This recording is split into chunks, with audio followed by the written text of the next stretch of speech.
A very warm welcome to everyone. This is the part 2 of the chapter number 1, Nationalism, class 10th. I hope that the part 1 was clear enough. If you have any doubts, please share, ask, and I'll try my best to answer those.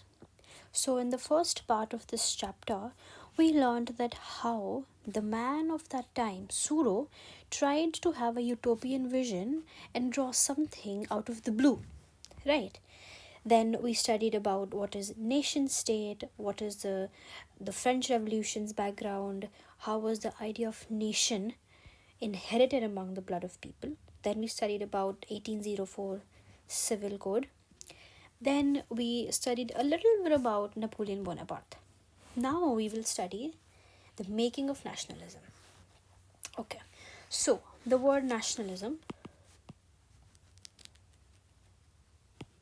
comes from a Latin word that is natio, which means people, which means a tribe, which means people of a common culture, people who follow the same rules, something which has a little bit of sense of unity.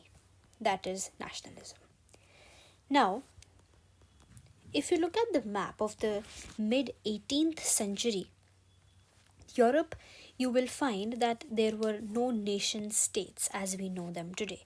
What is a nation state? In very simple language, as I have intended to make you understand things line by line, word to word, I want you to understand each and every word written in this on this page and in this textbook.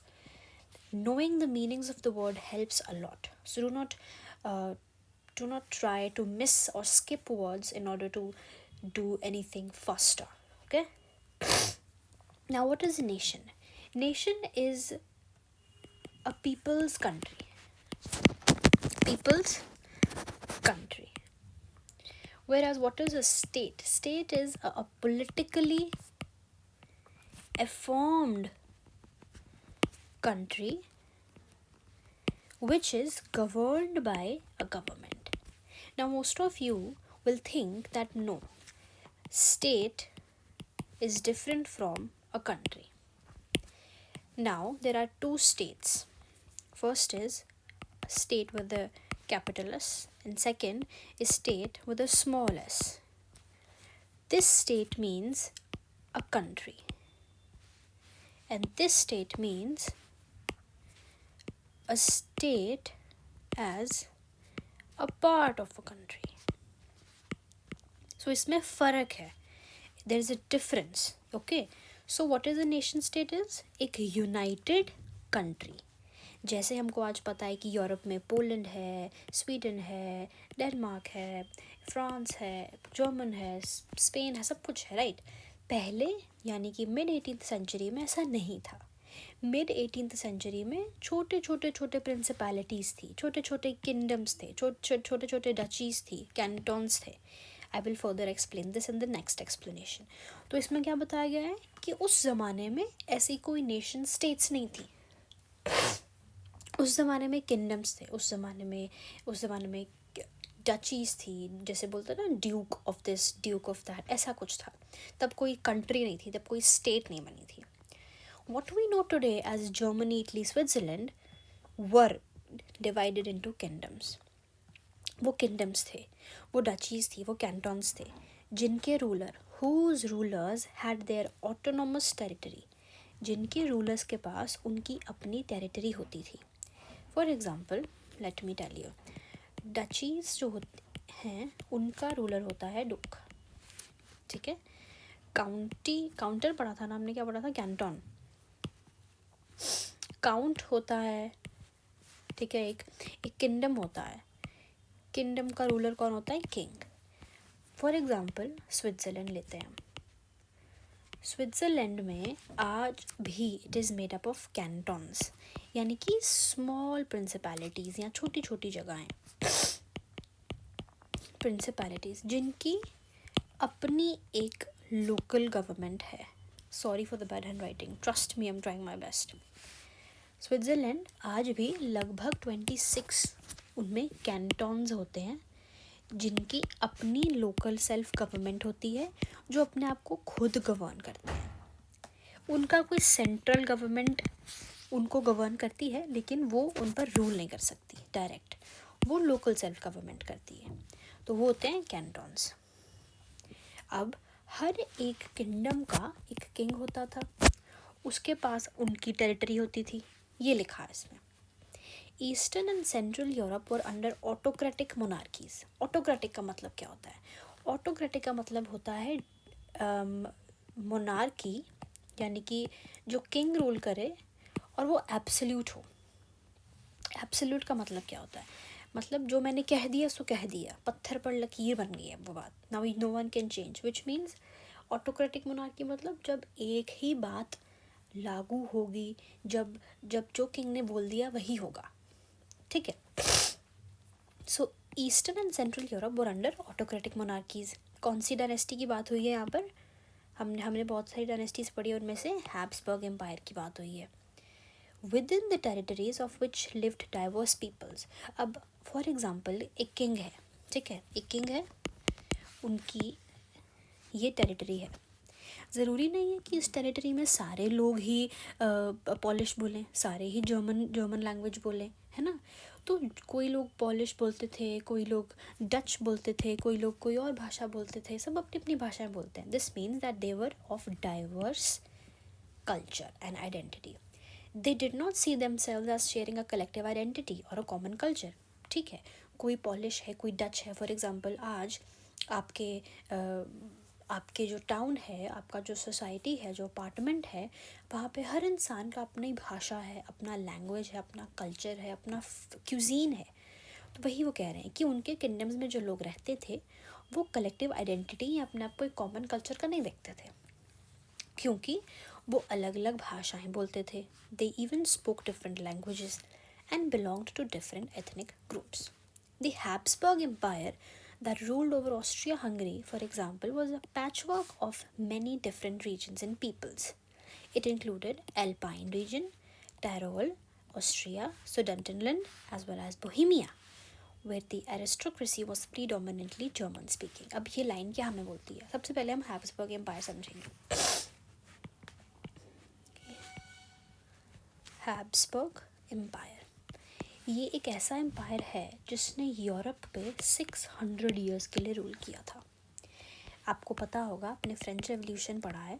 French revolution में जो king था Louis 16, वो कौन सी dynasty को belong करते थे? The bourbon dynasty, ठीक है।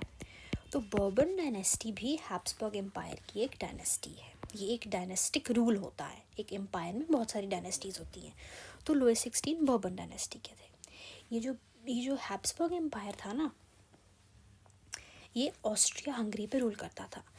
ऑस्ट्रिया हंगरी एक बहुत बड़ा एम्पायर होता था तब, ठीक है, एक बहुत बड़ा टेरिटरी थी जो आज ऑस्ट्रिया में बदल गई है और हंगरी में बदल गई है। और ये क्या कह रहे हैं, वो एक पैचवर्क थी डिफरेंट रीजन्स की, यानी कि ऑस्ट्रिया हंगरी जिस पर हैब्सबर्ग एम्पायर रूल करता था, वो सिर्फ एक जगह या एक लोगों की ज़मीन नहीं थी, वो बहुत सारे जगहों का, बहुत सारे आइडेंटिटीज़ का पैचवर्क था। पैचवर्क क्या होता है? जैसे फॉर एग्जांपल आज हम डेनिम जीन्स वगैरह डालते हैं, है ना, पैचवर्क होती हैं उसमें। ये फॉर एग्जांपल जीन्स है तो उसमें ये अलग डिज़ाइन है, यहाँ पे अलग डिज़ाइन बना है, ऐसा ऐसा। तो दिस इज़ कॉल्ड पैचवर्क, ठीक है। तो इसमें क्या क्या थी? एल्पाइन। एल्पाइन बहुत ज़रूरी है। एल्पाइन मतलब एल्प्स। एल्प्स एक माउंटेन रेंज है यूरोप में। ये सब तब एक पार्ट होते थे। सुडेटेनलैंड, ऑस्ट्रिया तो आज कंट्री हो गई है। सुडेटेनलैंड क्या होता है? वेरी इंपॉर्टेंट, थोड़ा बैकग्राउंड बता देती हूँ मैं आपको। तो सुडेटेनलैंड ये होता है चेकोस्लोवाकिया, ठीक है। चेक नहीं बोलेंगे हम, चेकोस्लोवाकिया बोलेंगे। उसमें एक पार्ट था सुडेटेनलैंड, जो कि जर्मन्स जहाँ पर रहते थे। यहाँ पर कौन रहते थे? जर्मन्स। ये पार्ट था ऑस्ट्रो हंगरी का। लेटर ये एक जर्मन का रीजन बन जाता है सुडेटेनलैंड। आपको याद होगा, शायद आपने पढ़ा होगा या नहीं, हिटलर जो था हिटलर को भी सुडेटेनडेंट चाहिए था क्योंकि वहाँ पर कौन रहते थे? Germans, and he himself was a German man. ठीक है. And see, here it is written, the aristocracy, which means the rulers, which means the land, the people who owned lands were predominantly German speaking people. Right? I'm not saying that सिर्फ German speaking people होते थे. Aristocracy German speaking थी. Because it also included Italian speaking provinces. Italy वाले जो भाषा Italian, वो भी लोग बोलते थे. कहाँ पर? लोम्बार्डी और वेनेशिया में. ठीक है. हंगरी में हाफ ऑफ द पॉपुलेशन माग्यार बोलती थी, बहुत सारे डायलेक्ट्स के साथ. Now what is a dialect? Dialect होता है तरीका बोलने का. जैसे हरियाणवी इज़ अ डायलेक्ट, बोलते उसमें हम हिंदी ही हैं लेकिन उसका एक्सेंट अलग हो जाता है, उसको डायलेक्ट बोलते हैं. इन गलीशिया भी जगह है एरिस्टोक्रेसी, यानी कि very good, the rulers spoke polish. Besides these three dominant groups, there also lived within the boundary of the empire a peasantry, that is, peasant people. Now, what is peasant? Peasant जो शब्द है, let me explain. Peasant. Peasant जो शब्द है वो pension से आया है. I think it is from Latin. If I'm wrong, please correct me. Pension शब्द से आया वर्ड. उसका मतलब होता है someone who lives in the countryside. What is the countryside? ये आपका कोर रीजन है, आपकी जगह का, आपकी सिटी का, टाउन का, फॉर एग्जांपल जहाँ पर आप रहते हैं वहाँ का कोर, जहाँ पे टाउन्स हैं, जहाँ पर शॉपिंग मॉल्स हैं, जहाँ पर इंडस्ट्रीज़ हैं, जहाँ पर बहुत रेलवेज़ हैं, जो बहुत डेवलप्ड है. This is the developed region. And here in the periphery is countryside. इसको बोलते हैं कंट्री साइड. और मोस्टली यहाँ पर क्या होता है? एग्रीकल्चर प्रैक्टिस होता है, प्राइमरी एक्टिविटीज़ होती हैं, पोल्ट्री होता है. तो जो लोग ये काम करते थे कंट्री साइड में रहकर, उनको हम क्या बोलते थे? पीजेंट्स. ठीक है. तो वो कहते हैं कि बहुत सारे पीजेंट्स भी होते थे तब. बोहेमियंस एंड स्लोवैक्स नॉर्थ में रहते थे, Slovenes and Carniola, Croats to the south, Romans to the east in Transylvania. Such differences did not easily promote a sense of political unity. अब आप खुद सोचिए, अगर इतनी डाइवर्सिटी एक जगह में हो तो वो कैसे यूनाइट होगा? बहुत मुश्किल है उसको यूनाइट करना. इंडिया की बात बहुत अलग है. India was governed by able rulers. मैं ये नहीं कह रही कि वो the Europe was not ruled और governed by able rulers, but तब के रूलर्स चाहते ही नहीं थे कि लोग यूनाइट हों. राइट. तब के रूलर्स जो थे who were conservative approach के. I'll further explain you what is conservatism. In simple language, conservatism का मतलब होता है जब कोई भी individual monarchy को support करे over democracy and freedom, उसको बोलते हैं conservatism. Such differences did not easily promote a sense of political unity. The old tie binding these diverse groups together was a common allegiance to the emperor. ये समझ में आ गया, right? Now, what is this? Some important dates. 1797 में Napoleon Italy आता है और Napoleonic Wars begin हो जाती हैं. 14 से 15 में नेपोलियन का फॉल हो जाता है because of battle of Waterloo. Vienna settlement होती है. I will further explain, do not worry. Greek struggle for independence. 1848 is the most important year, one of the most important years, जिसमें क्या होता है? देयर इज़ यूरोपियन रेवोल्यूशन, मतलब पूरे Europe में revolution होता है. आर्टिजन्स जो होते हैं, आर्टिस्ट्स, इंडस्ट्रियल वर्कर्स काम करते हैं रेवोल्यूशन की तरफ. पीजेंट्स काम करते हैं. They want freedom. Middle class आती है, कॉन्स्टिट्यूशन की डिमांड करती है, रिप्रेजेंटेटिव गवर्नमेंट से मौज होती हैं. सारे यानी कि Italians, Germans, Magyars, Poles and Czechs सब डिमांड करते हैं एक कंट्री की, एक नेशन स्टेट की, एक यूनिफाइड नेशन की. ये ईयर्स बहुत इंपॉर्टेंट है. यूनिफिकेशन ऑफ इटली कब होता है? इस साल में. And 66 is for Germany. Right. 1905 Slav nationalism gathers forces in the Habsburg and Ottoman Empire. We'll also explain this further. Right. Second start करते हैं. 2.1. What is aristocracy? Aristocracy comes from the word aristocrat. What is aristocrat? Someone who rules. Right. Someone who rules. So aristocrats can be called as rulers. They can also be called as the ones who owned a lot of land. Therefore, they were rich. Therefore, they were the dominant classes. Done? So, socially and politically, a landed aristocracy was the dominant class. यानी कि जिनके पास बहुत सारा land था, जिनके पास manners थे, जिनके पास estates थी in the continent. The members of this class, that is aristocracy, were united by a common way of living. Obviously, सारे elite people एक तरह रहते होंगे एक तरीके में, ठीक है? That cut across regional divisions. They owned estates. I told you in the countryside. अभी समझाया countryside क्या होता है? And also town houses. कौन सी भाषा बोलते थे वो? They spoke French. The language of the elite. आज भी बोलते हैं ना, French सीखो. अच्छा लगता है जब कोई French बोलता है, because there the elite people used to speak French language. They were high in diplomacy in the high society. Their families were connected with the ties of marriage. अब एक elite में ही शादी करवाएगा, तो उनका एक फैमिली जो elite की थी वो दूसरी elite फैमिली से connected थी through marriage. This powerful aristocracy was, however, a very small group. Obviously, the majority of the population was made up of peasantry. Now this is a triangle, ठीक है? सबसे कम कौन से थे? Elite class, यानी कि aristocracy. And the many, not like this. Let me explain either. ये है ना, ये होते थे elite people. These were the middlemen who have not yet arrived. And this is peasantry. This is serf class. These are slaves. These are poor. These are educated and liberal. And these are conservatives. Right? Now,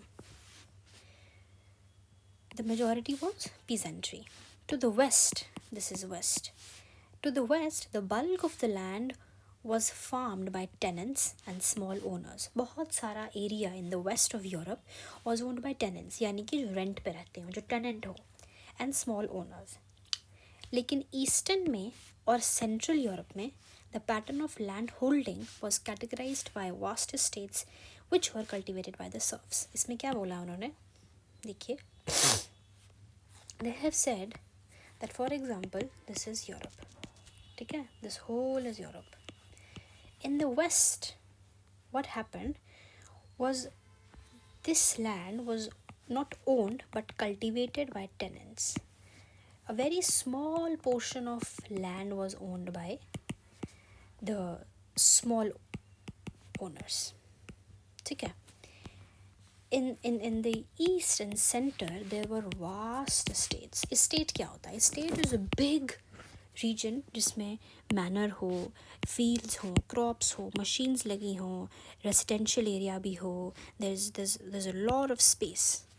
यहाँ पर vast estates थी, मतलब यहाँ पे elite people रहते थे and यहाँ पे little poor. Okay?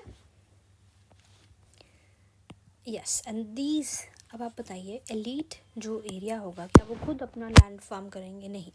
तो उन्होंने रखे थे slaves. Slaves का अदर वर्ड हो जाता है serf. उसी से वर्ड आता है serfdom. Right? Next, in the western parts of Central Europe, the growth of industrial production and trade meant the growth of towns and emergence of commercial class whose existence was based on production for the market. अभी अभी हमने समझा है कि जो western Europe था वहाँ पे टेनेंट्स रहते थे, वहाँ पे स्मॉल ओनर्स रहते थे, right? Not so rich people. अब वो कह रहे हैं कि यहाँ पे जब इंडस्ट्रीज़ बनेंगी, जब इंडस्ट्रीज़ बनी तो हुआ प्रोडक्शन में इंक्रीज़ इन प्रोडक्शन से ये पीपल भी डेवलप हुए कि नहीं? देयरफॉर इनको हम बोलने लग पड़े द कमर्शियल क्लास यानी कि the working class, the one who used to earn. Okay? Industrialisation, very important word. What is industrialisation? एक ऐसा time in 17th and 19th 18th century जब industries were at boom. They were growing, people were getting employed, people were getting salaries, people were happy with their household incomes, People were happy because their families could they could bring new members to their families because they were able to sustain a good living. So industrialization began in England. Very important line. In the second half of the 18th century, this is a beautiful and yet very important line. कब शुरू हुआ था? Second half of the 18th century में. लेकिन France और German में 19th century में हुआ. अब वो लेट हो गए उसमें. ठीक है, सबसे पहले कहाँ पे हुआ? इंग्लैंड में, फिर हुआ फ्रांस एंड जर्मनी में. In its wake new social groups आए. ऑब्वियसली अगर कोई काम करेगा तो वर्किंग क्लास बनेगी, मिडिल क्लास बनेंगे, इंडस्ट्रियलिस्ट्स बनेंगे, बिजनेसमैन बनेंगे, प्रोफेशनल्स बनेंगे, राइट. सेंट्रल और ईस्टर्न यूरोप में जहाँ पर एलीट पीपल रहते थे, these groups were smaller. Why? Because industries west में बनी थी. इंडस्ट्रियलाइजेशन वेस्टर्न यूरोप से स्टार्ट हुआ था, ईस्टर्न यूरोप में इतना नहीं था. क्यों? क्योंकि वहाँ पर मैनोरियल स्टेट्स चल रही थी, वहाँ पर एलीट पीपल रहते थे. It was among the educated and liberal middle classes that the ideas of national unity, followed the abolition of aristocratic privileges, gained popularity. अब आप बताइए, नेशनल यूनिटी की बात तब कौन करेगा जब जब रूलर्स आपको रूल कर रहे हैं, जब एरिस्टोक्रेटिक एंड अथॉरिटेटिव रजीम है, तो पढ़े लिखे इंसान को ही ख्याल आएगा कि यस, नेशनल यूनिटी की ज़रूरत है. People have to ignore and have to fight against the monarchy and bring a revolution. तो वो क्या कह रहे हैं कि जो educated liberal minded people थे, उन्हीं के दिमाग में यूनिटी का ख्याल आया. लिबरलिज्म की यहाँ पे बात करेंगे. What did liberal nationalism stand for? Ideas of national unity in the early 19th century Europe were closely allied to the ideology of liberalism.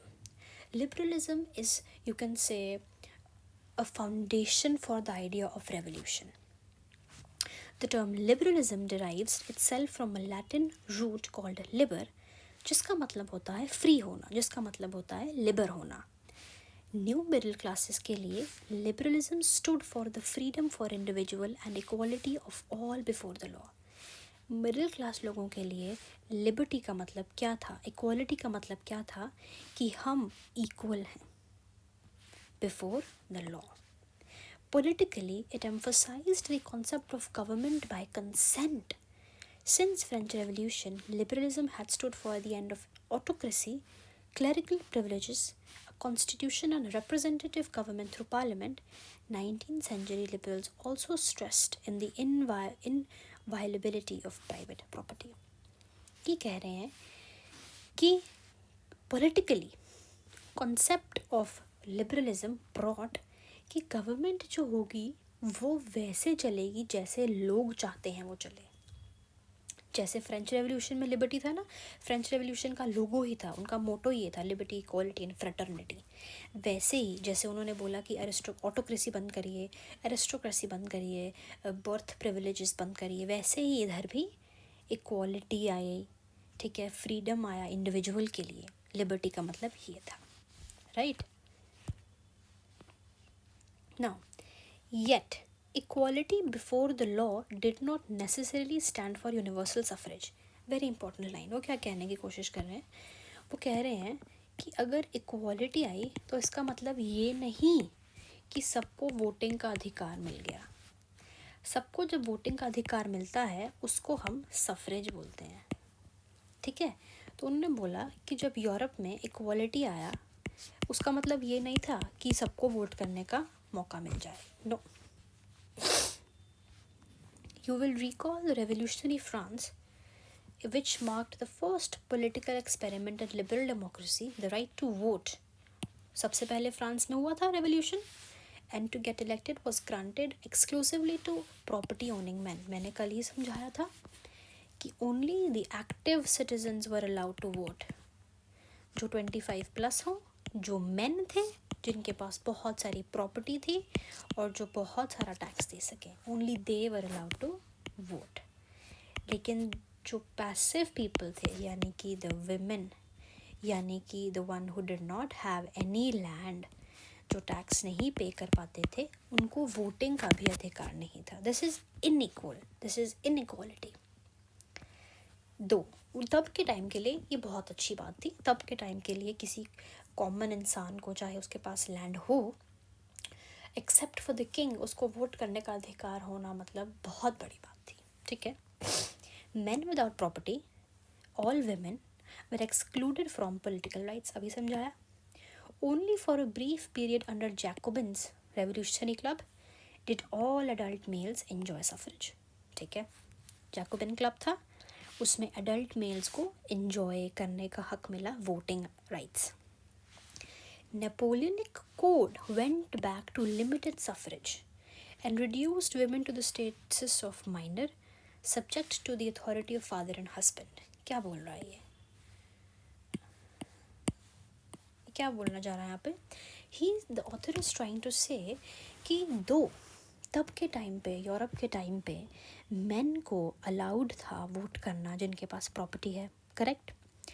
लेकिन जब 1804 में सिविल कोड आया, नेपोलियनिक कोड आया, तब कितना इडियोटिक था ये नेपोलियन का कि उन्होंने स्टेटस ऑफ विमेन जो ऑलरेडी नहीं हो पाया था इतना अच्छा, उसको और दबा दिया था। ही introduced or reintroduced the concept that women is always a slave either to her father, her husband or her son. लेकिन ओलंपस द गूजेस, ओलंपिस तो उनका नाम था, ओलंपी, उन्होंने डिक्लेयर किया था the charter of rights of women, जैसे charter of rights of men आया था, because she said that women are also citizens, women are also humans, right.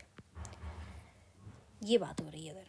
Throughout the 19th century, early 20th centuries, women and non-propertied men organized opposition movement demanding equal political rights. Obviously, अगर आपको right नहीं है vote करने का और बाकी सबको है तो आप रेवोल्यूशन करेंगे, आप opposition movements लगाएंगे ना, वैसे ही उन्होंने किया, क्योंकि women और non-propertied मतलब जिनके पास प्रॉपर्टी ना हो, उनको अधिकार नहीं था, तो उन्होंने मूवमेंट्स शुरू किए। क्या डिमांड किया? Equal political rights. डन। अब हम इकोनॉमी की बात कर लेते हैं। इकोनॉमिक्स फेयर में लिबरलिज्म का मतलब हुआ कि फ्रीडम होगी मार्केट्स की, गवर्नमेंट के कंट्रोल में नहीं रहेगा, गवर्नमेंट नहीं डिसाइड करेगी कि एमआरपी क्या होगा, गवर्नमेंट नहीं डिसाइड करेगी कितना टैक्स देना पड़ेगा, गवर्नमेंट नहीं डिसाइड करेगी क्या टाइमिंग्स होंगी मार्केट्स की, क्या वो संडे को बंद होगी, नो। लिबरलिज्म का मतलब होता है abolition of state imposed restriction, जो रिस्ट्रिक्शन स्टेट डालती है उसका एबॉलिशन, ताकि goods and Capitals easily move कर सके। 19th century was a strong demand of emerging middle class. Who were the middle class? Who were liberal, who were educated, who were revolutionary. Right? Let us take the examples of German-speaking regions in the first half of 19th century. Napoleon, अच्छा हुआ क्या था, हम example ले रहे हैं वही educated middle class का। नेपोलियन ने अभी अभी मेजर्स निकाले, मैं मतलब इंट्रोड्यूस किया कुछ। अब हुआ क्या था मैं आपको बताती हूँ। जो जर्मन था ना, जर्मनी, आज तो वो एक नेशन है, आज तो हम सबको पता है कि वो एक कंट्री है। पहले ऐसा नहीं था, पहले वो 39 कॉन्फेडरेसीज में बटी थी, यानी कि जर्मन वॉज डिवाइडेड इनटू 39 कॉन्फेडरेसीज। उसको जाके यूनाइट करना और फिर एक country banana was the task, which is called as unification of Germany. Right? Now, अब एग्जाम्पल हम ला रहे हैं कि क्या किया ऐसा नेपोलियन ने कि उसने इकोनॉमी को यूनाइट किया। इकोनॉमिक्स फेयर में लिबरलिज्म का मतलब क्या है ये पैराग्राफ में बताया है। Now, 39 स्टेट्स थी जर्मन की, ये हमको समझ में आ गया, जर्मनी की 39 स्टेट्स थी। Excuse me. ईच स्टेट यानी कि ईच कॉन्फेडरेसी का अपना करेंसी था, इसका करेंसी ये है, इसका ये है, इसका फॉर एग्जांपल इसका ये है, उसका पाउंड है, उसका युआन है, उसका येन है। सबके अपने वेट्स थे, 1 किलो के, कहीं पर 1 किलो मतलब 200 ग्राम होता था, कहीं 1 किलो मतलब 1000 ग्राम होता था, अलग अलग मेजर्स थे। फॉर एग्ज़ाम्पल एक इंसान को अगर हैम्बर्ग से नरम्बर्ग जाना हो 1833 में, तो उसको 11 कस्टम बैरियर्स पे करने पड़ते, कस्टम ड्यूटी देनी पड़ती, कम से कम 5% हर जगह। ये लाइन का क्या मतलब है? वो बताना चाहते हैं हमको कि कितना कॉम्प्लिकेटेड था सिस्टम। यानी कि अगर किसी को हैम्बर्ग से न्यूरमबर्ग जाना था ना तब 33 में, तो उसको 11 ड्यूटीज़, हम हाईवे में कहीं जाते हैं तो बीच में टोल कटता है ना, वही होती हैं ड्यूटीज़, वही होते हैं टैक्स। उसको 11 टाइम्स टैक्स देना पड़ता था और हर जगह 1 2 3 4 5 6 7 8 9 10 11 कम से कम 5% ऑफ व्हाट ही अर्न देना पड़ता था। तो अभी तक तो उसके जब खत्म हो जाता था, तब तक उसके पास कुछ बचता ही नहीं था। तो ये सॉल्व किया है नेपोलियन ने। ठीक है, ड्यूटीज़ यानी कि टैक्स। टैक्स फॉर ऑफन लीवाइड लिया जाता था अकॉर्डिंग टू द वेट और the measurement of your goods, जितना आपके पास है उसके हिसाब से लिया जाता था। As each region had its own system, सबके पास अपना, फॉर एग्जांपल अब कितनी थी, 39 स्टेट्स थी, 39 कॉन्फेडरेसीज थी, अब सबके अलग अलग टैक्स थे, सबके अलग अलग मेजर्स थे, सबके अलग अलग वेट्स थे, जो बहुत टाइम कंज्यूमिंग कैलकुलेशन थी। Measure of cloth for example was the L, कहीं पे उसकी लेंथ कुछ और थी, कहीं पे उसकी लेंथ 51.1 सेंटीमीटर थी, कहीं 65.6 थी, कहीं 53.5 थी। This was very confusing and this was bad administration. इसी को सॉल्व करेगा Napoleon. Such conditions were viewed as obstacles perfect to economic exchange and growth by the new commercial class. New commercial class कहती कि ये बहुत difficult है, ये नहीं चलेगा, ये जो आप हर जगह अलग अलग टैक्स ले रहे हैं, this is not good, I will not support it. Therefore, who argued for the creation of a unified economic territory. तो कमर्शियल क्लास, वर्किंग क्लास, वही जो यूरोप में वेस्ट में रहते थे, द वर्किंग क्लास आर्ग्यूड, उन्होंने डिमांड किया कि एक यूनिफाइड इकोनॉमिक टेरिटरी लगाई जाए जिससे कि अनहिंडर्ड, यानी कि कोई ऑब्स्टेकल ना आए, कोई हिंड्रेंस ना आए मूवमेंट ऑफ गुड्स में, पीपल में और कैपिटल में। 1834 में, अभी 33 की बात हुआ, अभी 34 की बात करेंगे। 1834 में एक कस्टम यूनियन बनाया गया called Zollverein by the initiative of Prussia, further जिसको बहुत सारी अदर जर्मन स्टेट्स ने ज्वाइन किया। इस ज़ोल्वेरन ने, इस कस्टम यूनियन ने, द यूनियन एबॉलिश कर दिए all the tariff barriers and reduced the number of currencies from 30 to 2। 30 currencies थी, लेकिन ज़ोल्वेरन के आगे सिर्फ 2 रह गई। The creation of network of railways further stimulated mobility. Railways बनाई गई, स्टिमुलेटेड मतलब कैटलिज्म, यानी कि रफ्तार बढ़ा दी गई मोबिलिटी की, यानी कि मूवमेंट की। Harnessing economic interests to the national unification, और इकोनॉमिकली नेशनल यूनिफिकेशन के लिए जर्मन तैयार था। A wave of economic nationalism strengthened the wider nationalist sentiments growing at that time. ज़ोल्वेरन बहुत इम्पॉर्टेंट है, तो मैं एक बार और उसको समझा दूँ।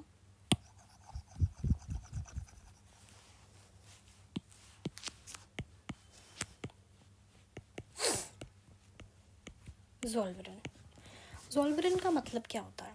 ज़ोल्वेरन का मतलब होता है ज़ोल यानी कि टैक्स, यानी कि कस्टम ड्यूटी।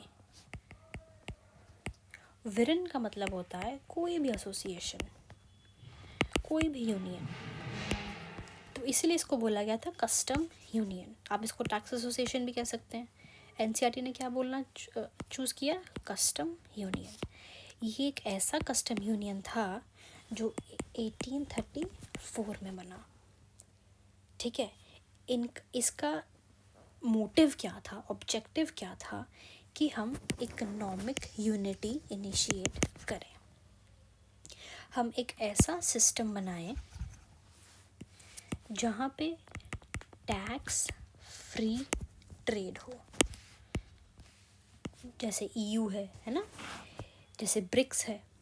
एक ऐसा सिस्टम बनाया जाए जहाँ पर कस्टम ड्यूटीज़ का दिक्कत ना आए, जहाँ पर ट्रेड बहुत इजी हो जाए, जहाँ पर कैपिटलिज्म ग्रो कर सके। ये था Zollverein. Done. Now I told you in the initial कि I will explain you what is conservatism. अब मुझे वर्ड दिख गया तो पहले मैं समझा देती हूँ। ये लिखा भी है यहाँ पर, let's see. Conservatism is a political philosophy that stressed the importance of tradition, established institutions and customs, and preferred gradual development to quick change. एक second, let's get back to basics. Conservatism क्या होता है? Conservatism comes from the word conserve. Conserve का मतलब होता है अपने आप को कहीं बंद रखना, अपने आप को कहीं उड़ने ना देना, कहीं खुलने ना देना। कंजर्व मतलब बंधा रहना। ऑर्थोडॉक्स, क्योंकि पॉलिटिकल फिलॉसफी है तो आई यूज लिटिल पॉलिटिकल वर्ड्स जैसे ऑर्थोडॉक्स, जैसे कि ट्रेडिशनल। कंजर्वेटिज्म एक ऐसी आइडियोलॉजी है जो बिलीव करती है मोनार्की में, जो बिलीव करती है लेजिटिमेट रूल ऑफ किंग और क्वीन, जो बिलीव करती है ऑटोक्रेसी में, जो बिलीव करती है ऑटोक्रेटिक रूल में, right. This is called conservatism. जो मोनार्की एलाइड होते हैं, जो कहते हैं कि हमको किंग रूल करेगा, उसको बोलते हैं कंजर्वेटिज्म। इनके वेरी ऑपोजिट एक टर्म है जिसको हम बोलते हैं liberal. Liberalism comes from the word liber, which means free, which means supported by educated middle class, जो बोलते हैं कि हमको डेमोक्रेसी चाहिए, हमको equal rights चाहिए, the privileges based on birth should not exist anymore। ये कॉन्स्टिट्यूशन अलाइड होते हैं। ये बोलते हैं कि not a person but a rule book should rule अस। ये होता है difference between what is the meaning of conservatism and what is the difference between conservatism and liberalism. Now Napoleon 1815 में हार गया। ये क्या है, थोड़ा एक्सप्लेन कर दूँ। हुआ क्या था कि बैटल ऑफ वाटरलू होती है, ठीक है। बैटल ऑफ वाटरलू होती है, कौन से साल में होती है? 1815 में। 1815 में फ्रांस को रिप्रेजेंट करता है नेपोलियन, और दूसरी साइड आई थिंक जो है वो है ब्रैप। ऑस्ट्रिया तो बिल्कुल था, ठीक है। तो इनमें क्या हुआ था, इसमें फ्रांस हार जाता है, यानी कि Napoleon is defeated by the powerful Austria. अभी बताया था Austro Hungary empire, Austro Hungary empire. Now जब 1815 में नेपोलियन हार गया था तो यूरोपियन गवर्नमेंट्स ने जो कंजर्वेटिज्म को सपोर्ट करते थे, उन्होंने बोला कंजर्वेटिव्स बिलीव्ड टू इस्टेब्लिश एक traditional institution of society in state. वो बोलते हैं कि चलो अच्छा है, नेपोलियन हार गया, अब जो भी उसने किया है हम उसको अंडू कर देते हैं, ठीक है। जो भी उसने किया है हम उसको अंडू कर देंगे। कैसे अंडू करेंगे? पहले उसने उन्हें क्या क्या किया है हमने अभी डिस्कस किया था। Civil code of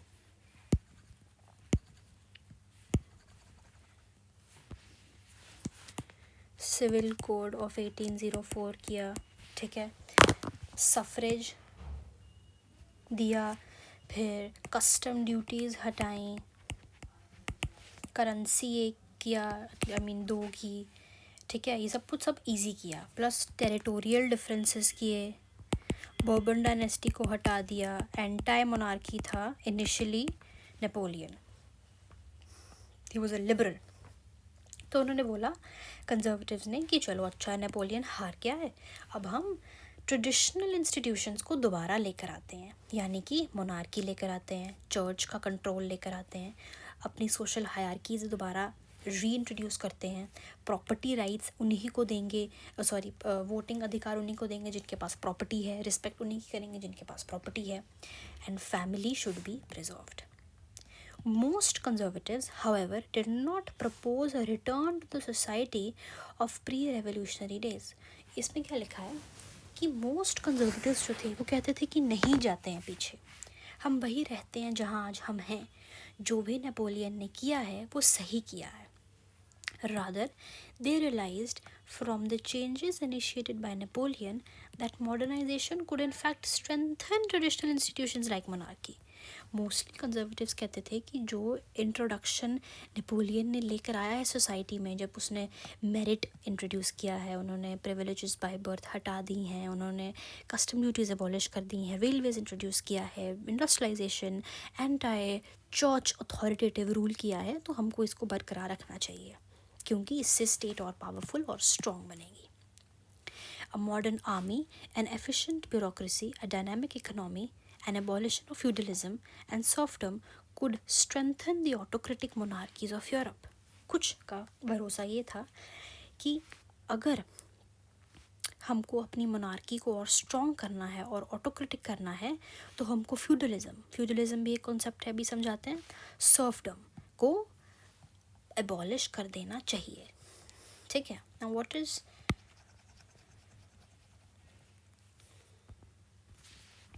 feudalism? Feudalism का मतलब comes from the word feud which means a land. यानी कि होता क्या था फ्यूडलिज्म में, मैं आपको इजीली एक्सप्लेन करती हूँ. ये है हमारे किंग जी. ठीक है, ये किंग है. किंग के पास बहुत सारा लैंड है. वो ये लैंड दे देंगे किसी नोबल को अपने उनके किंगडम में, जैसे 9 रत्न होते हैं ना, उनमें से एक को दे दिया. इतना लैंड उन्होंने, नहीं हाफ दे देते हैं, हाफ लैंड उन्होंने अपने नोबल को दे दिया. ये लैंड किसका हो गया? नोबल का. नोबल किंग ने बोला कि आपको मेरा लैंड संभाल कर रखना है, इतना काम आपका है. ठीक है, ये आपका लैंड हो गया, आप उसको संभालो, अगर इसमें से कुछ पैसा निकले तो दे दो, नहीं तो मेरे पास तो बहुत है. नोबल ने बोला ठीक है, थैंक यू, वो हैप्पी हो गया. उसके बाद नोबल कहता कि यार मैं तो थक गया हूँ इस लैंड को संभालते संभालते, ऐसा करता हूँ जो मेरी रखवाली करता है, the one who protects me, the night, मैं उसको दे देता हूँ. तो इतना लैंड उसने नाइट को दे दिया. ठीक है, ये लैंड हो गया नाइट का. नाइट को क्या बोला उसने कि तुमको इसको रखवाली करनी है इसकी, and I will pay you in return. ठीक है, you have to take care of it. Night happy हो गया. नाइट अब रात भर ड्यूटी करता था, इसकी देखभाल भी करता था, फिर अपने नोबल की भी देखभाल करता था. He was tired. तो उसने बोला कि यार क्या करूँ, अच्छा ऐसा करते हैं, ये लैंड भी वेस्ट हो रहा है, तो मैं अपने सर्फ को दे देता हूँ, मैं अपने स्लेव को दे देता हूँ, उसको बोलूँगा इस पर क्रॉप्स उगाए, मेरा भी फ़ायदा, लैंड का भी फ़ायदा, और उसके साथ उसको भी पेमेंट मिलती रहेगी. तो अभी स्लेव्स जो थे उनके पास पेमेंट आ गया, ये तो रुपीज़ लिख दिया. ठीक है, यूरोपियन करेंसी में उनके पास पैसा आ गया, मतलब उनकी भी एम्प्लॉयमेंट हो गई. ये होता है फ्यूडलिज्म. इसका नेगेटिव एस्पेक्ट क्या है कि लैंड की property, land as a property सिर्फ इसमें नोबल और नाइट की हुई. कभी भी स्लेव के पास वो प्रॉपर्टी लीगली आई ही नहीं. उसके पास सिर्फ एक टेम्पररी राइट आया उस पर कल्टीवेशन करने का, वो भी the very second the night will stop him from doing this, he has to stop. This is feudalism. Feudalism negative क्यों हो गया था? बिकॉज इससे सबसे पहले डिसेंट्रलाइजेशन हुआ था, यानी कि किंग की अथॉरिटी कम हो गई थी और नोबल्स की बढ़ गई थी. दूसरा, इसमें प्रॉपर्टी जो थी वो स्लेव्स के पास नहीं आई. थर्ड, देयर वाज अ के लेवल ऑफ डेवलपमेंट, यानी कि दी के होता है ना, ऐसे लिखते हैं, एलीट होते गए और डाउन ट्रोडन होते गए और पुअर होते गए, क्योंकि उनके पास कभी लैंड आया नहीं, उनके पास कभी, उन्होंने कभी सोच ही नहीं पाया वो इस एम्प्लॉयमेंट में कि यार ये लैंड भी हम ले सकते हैं. इसको फ्यूडलिज्म बोलते हैं. Right. Now what is serfdom?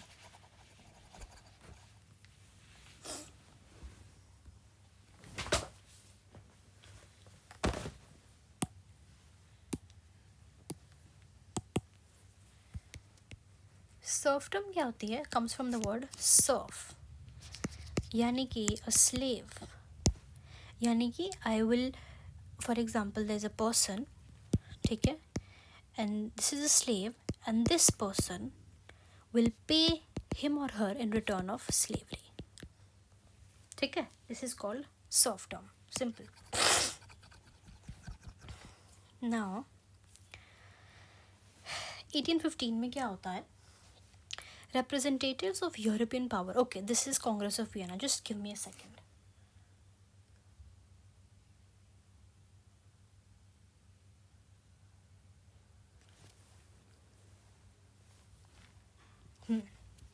Now let me explain you this, इसके लिए जगह छोटी पड़ेगी ना, explain you here. Yes, now there's a beautiful concept of Congress of Vienna. Congress of Vienna, सबसे पहले let's go to its year 1815. Congress का मतलब यहाँ पे कोई पॉलिटिकल पार्टी नहीं है, कोई कांग्रेस की बात नहीं हो रही, यहाँ पे बात हो रही है कांग्रेस लिटरल मीनिंग की। कांग्रेस का मतलब होता है कोई भी फॉर्मल एसोसिएशन, कोई भी फॉर्मल मीटिंग का मतलब होता है congress, okay. Now what is Vienna? Vienna is the capital of Austria, rather the Austrian Empire,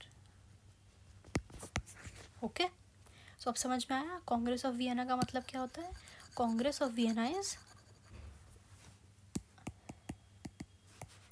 a formal meeting which took place in Vienna in the year 1815. हुआ क्या था कि अभी अभी ना बैटल ऑफ लिप्जिग हुई थी, सिंपल भाषा में बैटल ऑफ नेशंस हुई थी, अभी अभी हुई थी 1813 में। इसमें एक जगह फ्रांस था और एक जगह ऑस्ट्रिया था। फ्रांस को रिप्रेजेंट कर रहा था योर फेवरेट नेपोलियन। नेपोलियन जो था इसमें हार गया और कौन जीता? ऑस्ट्रिया। इसको जीतने के बाद ऑस्ट्रिया ने बोला कि नेपोलियन अब चुपचाप निकल जाओ यहाँ से और अपना जो थ्रोन है ना उसको एब्डिकेट कर दो। एब्डिकेट करने का मतलब क्या होता है? उसको लीव कर दो, जस्ट बी डिथ्रोन्ड, ठीक है, और चले जाओ कहीं से। तो नेपोलियन जब बैटल ऑफ लीप्जिग हार गया, he left to Elba. He took an exile to Elba in 1814, right? अब 1814 में जब नेपोलियन एल्बा पहुंचा, उसको हो गया था एंजाइटी। वो कहता कि मैं अपने लैंड फ्रांस को छोड़ के यहाँ कैसे जी रहा हूँ, मैं नहीं जी पाऊँगा। तो वो नेक्स्ट ईयर ही 1815 में एल्बा से दोबारा फ्रांस पहुंच गया। वहाँ पर वो सिर्फ 100 डेज़ के लिए रहा, इसलिए उसको बोलते हैं द 100 डेज़। वहाँ पे वो फ्रांस में गया। फ्रांस में जब वो वहाँ पर पहुँचा तो ब्राप यानी कि ब्रिटेन, रशिया, ऑस्ट्रिया, प्रशिया, इनको पता लग गया कि नेपोलियन आया है। अब कोई एनिमी आया हो तो फाइट ना हो, ऐसा हो सकता है? तो यहाँ पे हो गया एक वॉर। अब इस वॉर को जो 1815 में हुई थी इसको बोलते हैं द बैटल ऑफ वाटरलू। इसमें फिर से नेपोलियन हार गया और ये जीत गए। इनके जीतने के बाद उसी ईयर में 1815 में अब हुआ कांग्रेस ऑफ वियना। उसमें एम क्या था? जो भी नेपोलियन ने किया है उसको अंडू करो, जो भी नेपोलियन ने किया है। अब नेपोलियन ने क्या क्या किया था? नेपोलियन ने ट्रेड को इजी कर दिया था, नेपोलियन ने करेंसी टू इंट्रोड्यूस की थी, नेपोलियन ने मोनार्की के अगेंस्ट आवाज़ उठाई थी। नेपोलियन ने लिबरलिज़म को फेमस किया था। नेपोलियन ने बहुत सारी टेरिटोरियल चेंजेस भी किए थे ना। तो अब सब कुछ अंडू होगा, यानी कि टेरिटोरियल चेंजेस वैसे के वैसे हो जाएंगे जैसे पहले थे। मोनार्की यानी कि बर्बन डायनेस्टी दोबारा आएगी। लिबरलिज्म को बंद करके we will prevent all of the revolutions which can take place in future. ये एम था कांग्रेस ऑफ वियना का। अब इसको पढ़ते हैं और फिर दोबारा समझते हैं। Let's see. In 1815, the representatives of BRAP, who had collectively defeated Napoleon, अभी मैंने आपको बताया, met at Vienna.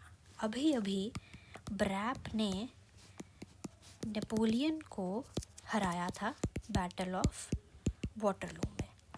अब they will collectively meet at Vienna एक सेटलमेंट करने को। The Congress was hosted by Austrian Chancellor Duke Metternich. Very important. Austria का एक चांसलर था, मतलब ऑस्ट्रिया का प्राइम मिनिस्टर समझ लो आप, ऑस्ट्रिया का। ड्यूक मेटरनिच उनका नाम था। The delegates drew up the Treaty of Vienna. अच्छा, कांग्रेस ऑफ वियना में क्या डिसाइड हुआ? Treaty of Vienna. किस साल में? 1815 में। सिंपल। उसका ऑब्जेक्टिव क्या था? Undoing most of the changes that had come in France during Napoleonic Wars, यानी कि नेपोलियन के रेन के दौरान जितनी भी चेंजेस नेपोलियन लाया है उसको अंडू करेंगे। सिंपल। बर्बन डायनेस्टी मैंने आपको बताई थी, लुइस 16 वाली, which had been deposed, which had been dethroned, which had been abdicated during the French Revolution, was supposed to be restored. वो कहते कि जो फ्रेंच रेवोल्यूशन में आपने बर्बन डायनेस्टी को हटाया था, हमारा aim through congress of Vienna ये है कि हम उस डायनेस्टी को दोबारा लेकर आए। जो भी फ्रांस ने टेरिटरीज लूज़ की हैं, it had annexed under Napoleon, and France lost the territories it had annexed under Napoleon. ठीक है। A series of states were set up on the boundaries of France. क्या बोल रहे हैं वो? इन्होंने बोला कि a series of states were set up on the boundaries of France to prevent French expansion in the future. Okay, अब now I get it. जो फ्रांस था ना, वो ब्राप का एनिमी था, हम सबको पता लग गया। अब उन्होंने बोला कि जो भी स्टेट हमारी फ्रांस ने ली है हम उसको वापस लेंगे, हमारा फ्रांस कुछ नहीं ले सकता, ये बात हुई। ठीक है। Now France lost the territories. France को वो सारी टेरिटरीज वापस देनी पड़ी जो नेपोलियन के अंडर उसने एनेक्स की थी। एनेक्स मतलब अपने अंडर ली थी। फ्रांस, ये फॉर एग्जांपल ये फ्रांस है, तो इसके बॉर्डर्स पे ना ऐसे बाउंड्रीज ऑफ फ्रांस पे एक सीरीज ऑफ स्टेट्स बनाई गई थी, छोटी स्टेट्स बनाई गई थी बाय ब्राप, कि फर्दर अपने आप को एक्सपैंड ना कर पाए, to prevent French expansion in future. Thus, the Kingdom of Netherlands, which included Belgium, was set up in the north and Genoa was added to the south. Okay, तो ये France है, north में डाला था Netherlands, N से north, N से Netherlands. South में डाला था जिनोवा, पिडमेंट यानी कि इटली। ठीक है। Prussia was given on the western, ये Prussia. Austria was given control of the northern Italy, but German confederations of 39 states that had been set up by Napoleon was left untouched. ये ज़रूरी है कि कांग्रेस ऑफ वियना में सब कुछ हुआ, लेकिन एक चीज़ रह गई कि जो जर्मन कॉन्फेडरेशन ऑफ 39 स्टेट्स बना था, जो उसने नेपोलियन ने बनाई थी, वो सब अनटच्ड रह गया। यानी कि 39 स्टेट्स को जब एक किया था उसके बारे में वो उन्होंने अंडू नहीं की। समझ में आया? वो 39 स्टेट्स जब एक कंट्री बन गई, वो एक ही कंट्री रही, उनको उसने दोबारा बाइफरगेट नहीं कर पाए। In the east Russia was given part of Poland, Prussia was given part of Saxony. The main intention was to restore monarchies that had been overthrown by Napoleon and create a conservative order in Europe. Aim क्या था इस Congress of Vienna का कि monarchy को वापस लाया जाए, जो भी मोनार्की नेपोलियन ने ओवरथ्रो करने की कोशिश की है, और एक कंजर्वेटिव ऑर्डर इन यूरोप बनाया जाए. कंजर्वेटिज्म समझ में आ गया. मोनार्की एलाइड, जो मोनार्की को सपोर्ट करते हैं. Conservative regimes, monarchial regimes, autocratic regimes, authoritative regimes जो भी थे, जो 1815 में इंट्रोड्यूस हुए थे, वो ऑटोक्रेटिक थे, यानी कि जो बोल दिया सो बोल दिया. They did not tolerate criticism. जो बोल दिया सो बोल दिया मतलब उनको कोई क्रिटिसिज्म नहीं चाहिए था. अगर उन्होंने बोला ए के बाद सी आता तो ए के बाद सी आता, ए के बाद बी नहीं आता, इतना.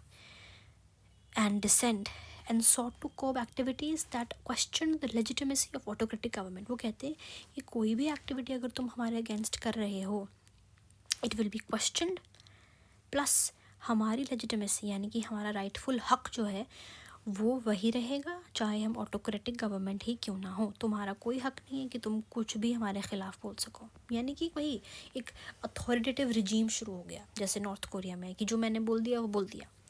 Most of them imposed censorship laws to control what was said in newspapers. अब फॉर एग्जांपल एक न्यूज़पेपर एक ऐसा प्लेटफॉर्म होता है जहाँ पर बहुत सारे लोग अपने आइडियाज़ देते हैं through articles and through essays, ठीक है, बुक रिव्यूज़ आती हैं. उसमें बहुत सारे लोग जो थे ना वो क्रिटिसाइज़ करने लग पड़े थे इस अथॉरिटेटिव रिजीम को कि यार क्या गवर्नमेंट है, हमारी सुनती नहीं, हमारे राइट्स नहीं सुनती है, सिर्फ प्रॉपर्टी मैन की रिस्पेक्ट करती है. तो उन्होंने उन न्यूज़पेपर्स को बंद करवा दिया, जिसको बोलते हैं सेंसरशिप. उन्होंने बोला कोई बुक, कोई प्ले, कोई सॉन्ग अगर आया जिसने लिबर्टी या फ्रीडम की बात की तो उसको भी हम बंद कर देंगे. ठीक है. अब ये देखो, the club of thinkers. The most important question of today's meeting is how long will thinking be allowed to us. सही बात है. वो कह रहे हैं कि तुमने हमारा लिखना बंद कर दिया है. We can not read, we can not write about liberty, about freedom, about equality. हमारी सोच पर भी तुम फुल स्टॉप लगा दोगे तो कब तक हमको सोचना अलाउड है. ये बात हुई थी. ठीक है. Now The memory of French Revolution nonetheless continued to inspire liberals. French Revolution एक पायनियर था रेवोल्यूशन का, जैसे मैंने आपको बताया है, फ्रीडम एंड इक्वालिटी का, है ना. तो लिबरल्स को वो एक पुश था कि जैसे फ्रांस में रेवोल्यूशन हुआ था ना, हम यहाँ पर भी रेवोल्यूशन लाएंगे. One of the major issues taken up by the liberal nationalists who criticized the new conservative order was freedom of press. जो लिबरल्स थे, इस लाइन में क्या बोला है कि जो लिबरल्स थे, जो equality, liberty, freedom, democracy, constitution, government and anti monarchial थे, वो उनका सबसे बड़ा एनिमी क्या था? सेंसरशिप. वो कहते हैं कि आप न्यूज़पेपर्स पे जो हम लिखते हैं उसको बैन नहीं करना चाहिए था, क्योंकि newspaper is one of the most biggest and opportunistic platforms. आपको वो बंद नहीं करना चाहिए था. तो उनकी एक शिकायत थी. Done. The last point is revolutionaries. What is the meaning of revolution? Revolution का मतलब होता है जब आप कुछ ऐसा करें जो बहुत यूनिक और different and out of the blue हो. तो 1815 में क्या हुआ? बैटल ऑफ वाटरलू होता है, कांग्रेस ऑफ वियना होता है, undo everything that Napoleon did होता है. ठीक है.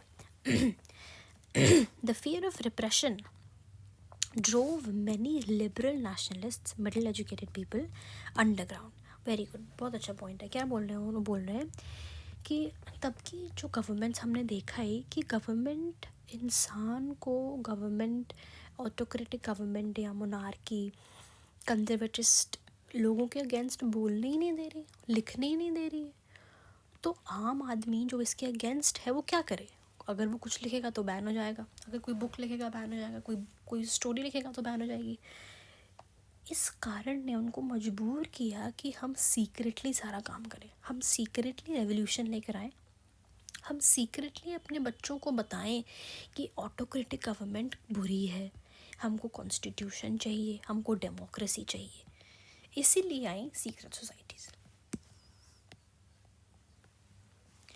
Secret societies sprang up in many European states to train the revolutionaries and spread their ideas. Secret societies का एम था आइडियाज़ को स्प्रेड करना और रेवोल्यूशनरीज़ को ट्रेन करना.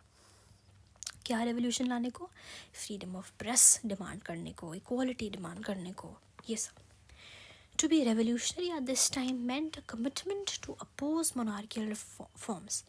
तब के टाइम पे अगर आप रेवोल्यूशनरी हैं, उसका मतलब क्या होता है कि आप मोनार्की के अगेंस्ट हैं. Okay, that had been established after the Vienna congress. हमको पता है वियना कांग्रेस ने क्या क्या किया था. वियना कांग्रेस ने सारा कुछ नेपोलियन का अंडू कर दिया था, टेरिटोरियल चेंजेस लेकर आया था, मोनार्की लाया था, बर्बन डायनेस्टी को राइट्स दिया, सेंसरशिप कर दिया, कॉन्स्टिट्यूशन बनाने का डिमांड छोड़ दिया, और कहते कि we will prevent every other revolution. ठीक है, तब का रेवोल्यूशनरी क्या करता है? तब का रेवोल्यूशनरी फाइट करता है लिबर्टी और फ्रीडम के लिए. Most of these revolutionaries also saw the creation of nation states as a necessary part of the freedom. Very important. क्या लिखा है ये कह रहे हैं कि फ्रीडम तब तक नहीं आ पाएगी जब तक यूनिटी नहीं आ पाएगी. फ्रीडम तभी आएगी जब यूनिटी होगी, जिसके लिए हमको नेशन स्टेट्स बनाने की बहुत ज़रूरत है, यानी कि एक यूनाइटेड कंट्री बनाने की बहुत ज़रूरत है. हमको पता तो हो कि हमको करना क्या है. अपने अपने अगर हम लैंग्वेज के लिए लड़ते रहे तो हम बाइफरकेट हो जाएंगे. जैसे वल्लभ भाई पटेल ने इंडिया को एक नेशन स्टेट बनाया. वो कहते हैं कि नहीं, हैदराबाद, जूनागढ़, कश्मीरी अलग अलग नहीं होंगे, ये एक नेशन स्टेट बनेंगे. उसी से फ्रीडम आया ना. बिना अगर जूनागढ़ अलग हो जाता, हैदराबाद अलग हो जाता, ट्रावनकोर अलग हो जाता, कश्मीर अलग हो जाता, तो इंडिया इंडिया नहीं रहता. इंडिया फ्रीडम सोच भी नहीं सकता था. वैसे ही a prerequisite for freedom is nation states. Prerequisite मतलब किसी चीज़ के होने के लिए कुछ पहले होना. फॉर एग्ज़ाम्पल, आप अगर आप बुक लिखना चाहते हैं तो आपको सबसे पहले लेटर्स की समझ होनी चाहिए, अल्फ़ाबेट्स की समझ होनी चाहिए, टेंसेस की समझ होनी चाहिए. So for writing a book, understanding of words and letters is a pre requisite. ठीक है. नाउ इस ही रेवोल्यूशनरी का एक एग्जाम्पल है ग्यूजिपी Mazzini. He was born in Genoa in 1805. He became a member of a secret society of a part of Italy called Carbonari. He was a young man of 24 years old who was sent into exile in 1831. क्यों? क्योंकि उन्होंने attempt किया था, उन्होंने try किया था कि मैं एक रेवोल्यूशन लेकर आऊँगा लिंगूरिया में. He subsequently founded 2 more underground societies. एक का नाम था यंग इटली, एक का नाम था young Europe. Italy was in Marseille and Europe was in Bern. इनके members whose members were like-minded, मतलब एक तरह के सोच वाले लोग, young men from Poland, France, Italy and German states. Giuseppe Mazzini believe करता था कि God had intended nations to be natural units of mankind. He thought, उन्होंने सोचा था ये कि भगवान खुद चाहते हैं, उनकी मर्जी है कि नेशंस एक यूनिट है मैनकाइंड की. मतलब नेशंस जब तक होंगे तभी मैनकाइंड जिंदा रह पाएगा. So Italy could not continue to be a patchwork of small states. तो इटली को हम पैच वर्क नहीं रहने देंगे, हम उसको एक सिंगल यूनिफाइड रिपब्लिक बनाएंगे, एक वाइडर अलायंस बनाएंगे. This unification could be the basis of Italian liberty. It is a prerequisite, as I said. Following his models, secret societies were also set up in Germany, France and Poland. Mazzini's relentless opposition to monarchy and his vision of democratic republics frightened the conservatives. अब कोई इंसान अगर इतना able है कि वो secret societies खोल रहा है, एक यंग इटली मर्साइल में और एक यंग यूरोप बर्न में, तो ऑब्वियसली जो कंजर्वेटिव लोग हैं, जो भी हैं कांग्रेस ऑफ वियना के लोग हैं, उनको डर लगेगा ना, लगेगा. मेटरनिच जो था, कौन था मेटरनिच? कांग्रेस ऑफ वियना का जो होस्ट था, जिन्होंने उसको होस्ट किया था, जो उनके हेड थे, ऑस्ट्रिया के जो चांसलर थे, हमको याद है, ड्यूक मेटरनिच. उन्होंने बोला है कि गुजिपी मैज़िनी बहुत डेंजरस हैं हमारे कंजर्वेटिज़म के लिए, हमारे सोशल ऑर्डर के लिए वो एक एनिमी है। जब तक वो है तब तक हमारा एक कंजर्वेटिज़म लाना बहुत मुश्किल होगा। तो ये गुज़िबी मज़ीनी दिखाए गए हैं कैसे उन्होंने यंग यूरोप को फाउंड किया बर्न में 1833 में। Very important. तो I hope that the second part was also as clear as the first. If you have any doubts, please reach out. And in the next class, we'll study the age of revolutions of Europe.